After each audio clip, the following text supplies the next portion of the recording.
Former President Donald Trump pleading not guilty to the 37 criminal charges over his handling of classified documents. Trump is the first U.S. president to ever be indicted on federal charges. Here with more on what's ahead for Trump in his legal battles, we have former Federal Prosecutor Gene Rossi. Gene, it's good to see you here. So just first talk to us just about what's unfolding right now down in Miami, the process in which former President Trump is undergoing today. Well, first thing I want to say is this is the most historic indictment ever presented to a grand jury by the Department of Justice. So it involves the President of the United States, of course. I hope and pray that he gets the full panoply of due process rights because he is assumed innocent. Now, what are we going to expect? We're not going to expect a trial this year. That's a given. There are too many things that have to be done.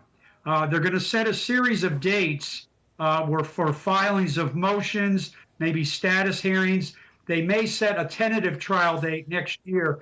But the first thing that's got to be done is how do you handle the tranche of classified documents that will be presented to the jury if it goes to trial? These documents are incredibly precious to the intelligence community. And there's an act called the Classified Information Procedures Act that sets forth hearings on how to protect that information if it's presented in a criminal prosecution. So that hearing will essentially be a mini trial, and that probably will occur in the fall. The trial itself, if I had to predict, it's very likely this trial won't be held until after the election of November of next year. Gene, Diane here. Got to ask you, Trump has talked about this being unfair and calling it political. You think back to, the probe into emails for former Secretary of State Hillary Clinton, and obviously it was found that she wasn't charged. You have Biden having some classified documents and issues, a probe into that. Is this fair? Is this political? I can tell you this right now. I worked for the Department of Justice for almost 30 years. Jack Smith is not a political animal. He's prosecuted John Edwards, Senator Hernandez in New Jersey. Okay, he doesn't care whether you're an R or a D. That's number one. Number two, Hillary, Mike Pence, and Joe Biden did something that Donald Trump did not do. They cooperated fully with the Department of Justice. They turned over all the documents that they had or emails. All right, that takes it to another level. If Donald Trump had returned the documents that they found in his various homes when the archives folks asked him to, if he had done that, he would never have been charged. But what he did was something that prosecutors love if they want a conviction. He got a grand jury subpoena for the documents, and then he thumbed his nose at it and tried to get his attorneys to join a conspiracy to obstruct. That takes it to another level. You can't ignore that conduct. You mustn't ignore that conduct because it makes a mockery of the judicial process. So is it a political prosecution? Absolutely not.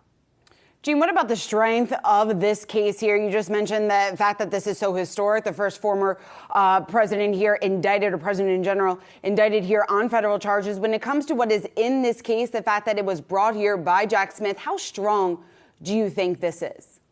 Okay, I go back. President Trump, whether you love him or hate him, okay, he's presumed innocent. But the allegations, if they are proven, are pretty darn bad. Okay, if you're going to look at this indictment, and if you don't have a lot of time to read it, I'll give you two quick paragraphs. Paragraph 6, paragraph 54. Those two paragraphs are devastating. Paragraph 6 involves when he's on tape in July, I think, of 21, and he's either I think he's at Bedminster, New Jersey, where he's admitting it's not classified. He's admitting he didn't unclassify it, and that it's really bad stuff. That is on tape. Paragraph 54 are the alleged statements he made regarding his conversations with attorneys, where he's essentially playing, Mafia Don and asking his attorneys to help him obstruct justice.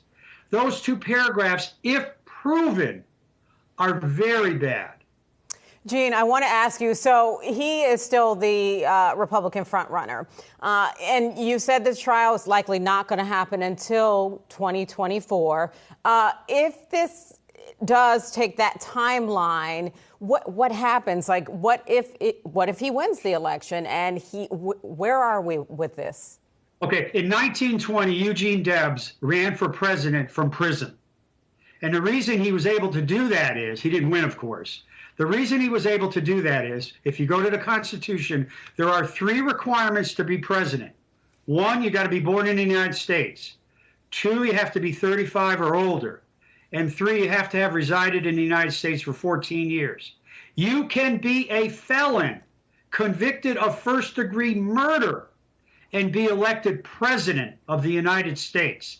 The Constitution doesn't prohibit it. It's up to the voters whether they want to accept that.